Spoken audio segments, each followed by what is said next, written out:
Ada satu orang di Tiongkok sana, dia mau melamar pekerjaan. Akhir-akhir ini yang sedang terjadi kan badai PHK, beritanya begitu. Di mana-mana alami badai PHK. Nah, begitu juga dengan orang ini. Dia mencoba untuk mendapatkan pekerjaan, 30 perusahaan dia kasih CV-nya, dia mau melamar pekerjaan satu ke tempat yang lain, perusahaan satu, perusahaan yang lain. Bahkan dia harus bekerja di KFC. Tapi itu masa lalu.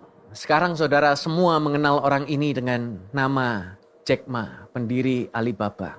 Walaupun ditolak, walaupun dikucilkan, walaupun dianggap rendah, tetapi toh bisa memiliki masa depan yang begitu luar biasa. Saya mau berkata kepada saudara, man's rejection is often God's redirection. Penolakan manusia itu seringkali adalah penyesuaian arah dari Tuhan. Tidak apa-apa, saudara sepertinya tertolak, tetapi Tuhan sedang mengarahkan saudara untuk mendapatkan kemenangan demi kemenangan, anugerah demi anugerah, kemuliaan Tuhan dinyatakan bagi saudara. Yang setuju katakan amin. Tengok kanan kiri, katakan, kamu punya masa depan. Ya, siap. Terkadang ketika kita ditolak, apa yang terjadi? Kita mencoba untuk membuktikan diri. Karena penolakan, dia cari cara gimana saya bisa diterima, gitu kan. Tetapi saudara tahu, ketika hati yang belum pulih, itu bisa membawa kita kepada sebuah keputusan yang salah. Maka dari itu P yang kedua saya ingin sampaikan, yaitu pengorbanan tanpa hikmat. Pengorbanan tanpa hikmat. Yang pertama tadi, penolakan itu bukan akhir. Yang kedua, pengorbanan tanpa hikmat. Karena ketika seorang alami penolakan, seringkali dia akan mencoba untuk berkorban, untuk merubah keadaannya. Ya. Dan ada kesempatan di mana Yefta ini bisa membuktikan diri sebagai pemimpin yang diterima oleh orang-orang yang menolak dia. Jadi konteksnya pada waktu itu, Israel ini sedang mau diserang sama orang Amon. Dan kemudian orang-orang yang menolak Yefta akhirnya datang lagi berkata, tolong bantu kami perang melawan Amon. Karena Amon menuduh kita merebut tanah Amon. Dan kemudian Yefta berkata, kalau aku menang, kamu akan jadikan aku pemimpin ya? Oke, di hadapan Yahweh, pasti terjadi seperti apa yang engkau katakan. Kata yang menolak ini tadi, semangat dia. Aku diusir, dibuang, gak dapat warisan, tapi sekarang aku bisa menjadi pemimpin bagi mereka. Aku bisa buktikan diriku atas mereka. Maka Yefta ini terdorong untuk melakukan pengorbanan. Tetapi Yefta berkorban tanpa hikmat. Dia mulai berkorban tanpa hikmat. Apa yang terjadi?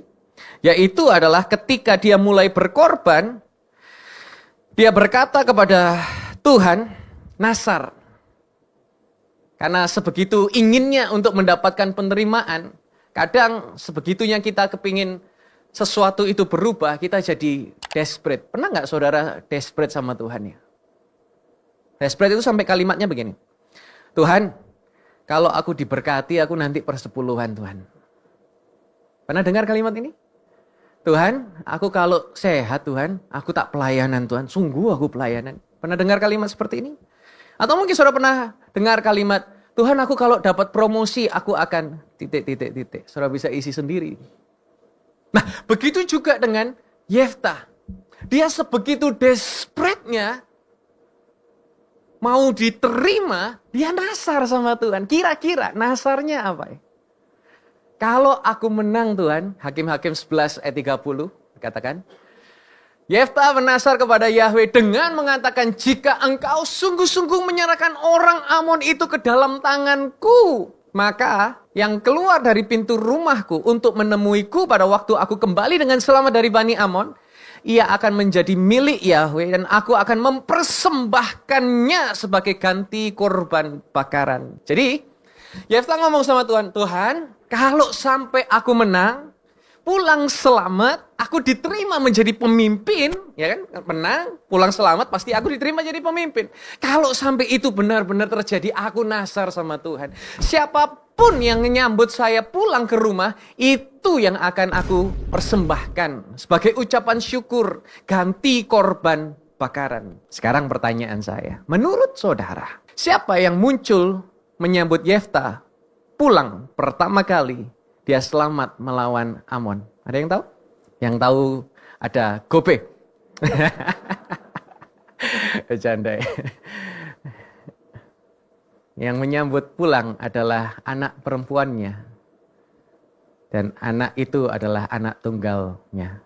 Dan waktu saya baca ini kayak jelek di hati saya. Karena pengorbanan tanpa hikmat hanya karena dia mau diterima adalah trauma yang mendorong kita berbuat sesuatu yang merusak walaupun sepertinya itu rohani atau sepertinya itu kelihatan baik. Kenapa? Karena pada waktu itu konteks culture budayanya itu adalah ketika mereka sudah menang, lumrah untuk mereka mengucap syukur sama Tuhan dengan memberi korban bakaran. Tetapi di sini itu bukan yang terjadi. Yang terjadi pada Yefta yaitu adalah dia sebegitu pinginnya untuk dapatkan namanya penerimaan, apapun caranya dia halalkan, termasuk untuk mengorbankan anak putrinya sendiri. Asal ngomong, asal jeplak, saudara. Kenapa? Hanya untuk mendapatkan sebuah penerimaan. Sama seperti ini. Ketika seorang yang pernah trauma, berkekurangan atau mungkin miskin gitu, maka dia akan bekerja siang dan malam untuk memperjuangkan anak-anaknya bisa memiliki kehidupan yang lebih layak, keluarganya bisa mendapatkan kehidupan yang lebih baik, anak-anaknya bisa sekolah yang lebih baik.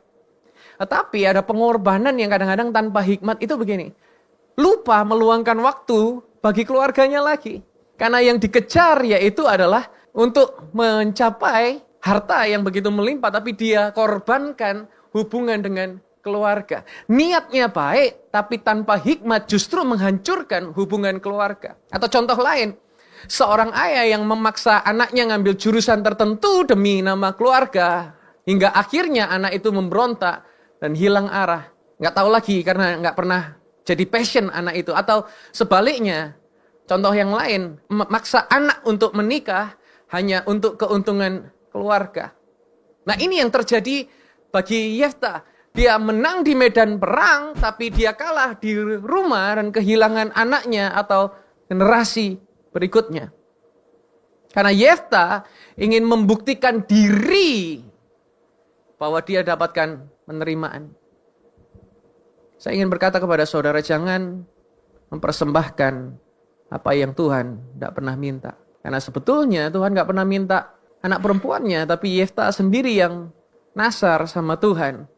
Bahwa siapapun yang pulang, kalau Tuhan buat menang, akan kupersembahkan sebagai ganti korban bakaran. Dimulai karena sebuah desperation untuk mendapatkan penerimaan. Maka dari itu, apa yang saudara korbankan hari-hari ini dalam kehidupan saudara? Tapi terlepas dari apapun yang terjadi, ada P yang ketiga yang terakhir, yaitu adalah pemulihan, adalah pilihan. A wounded heart cannot be healed by victory, only by vulnerability. Hati yang terluka itu nggak akan bisa sembuh karena kemenangan, tapi hati yang terluka hanya akan sembuh dengan hati yang terbuka. Gak peduli Yefta menang, tapi ketika hatinya belum dipulihkan, maka dia akan terus menyimpan luka itu dalam hidupnya. Tapi hari ini Tuhan mau sampaikan kepada saudara, Dia yang menyembuhkan orang-orang yang patah hati dan membalut luka-luka mereka. Artinya Tuhan sendiri yang meletakkan tangannya dalam hidup saudara, memastikan setiap patah hati saudara itu disembuhkan, dan setiap luka-luka yang saudara miliki dibalut sama Tuhan. Tuhan gak kirim malaikat, Tuhan gak kirim pesuruh, tapi Tuhan sendiri yang rindu untuk meletakkan tangannya untuk membalut setiap saudara. Berapa bulan yang lalu, saya lagi main sama anak saya yang kedua, Olan. Karena mainnya terlalu heboh, akhirnya Olan ini lompat. Dan ketika lompat, dia nggak lompat mendaratnya kaki duluan, tapi pakai jidatnya mendarat duluan. Seperti banyak saudara tahu, akhirnya dia sebulan pakai perban di jidatnya, gitu kan. Gitu robek, keluar saus tomatnya, saya bawa lari ke IGD dan harusnya dijahit, tapi karena masih kecil, sulit untuk dijahit, pasti dia meronta-ronta, dan akhirnya kita putuskan untuk pakai surgical tape, isolasi yang kuat sekali. Dan waktu sampai ke IGD, dokternya meletakkan tangannya, dia harus merelakan dokter untuk obok-obok lukanya. Olan harus rela untuk lihat lukanya dibersihkan walaupun sepertinya akan tambah sakit. Dan dokter itu yang membasuh setiap luka yang ada di jidatnya Olan. Kenapa saya cerita ini kepada saudara? Karena sesungguhnya Tuhan rindu untuk saudara gak hidup lagi dalam luka. Sudah terlalu lama hidup kita penuh di dalam luka.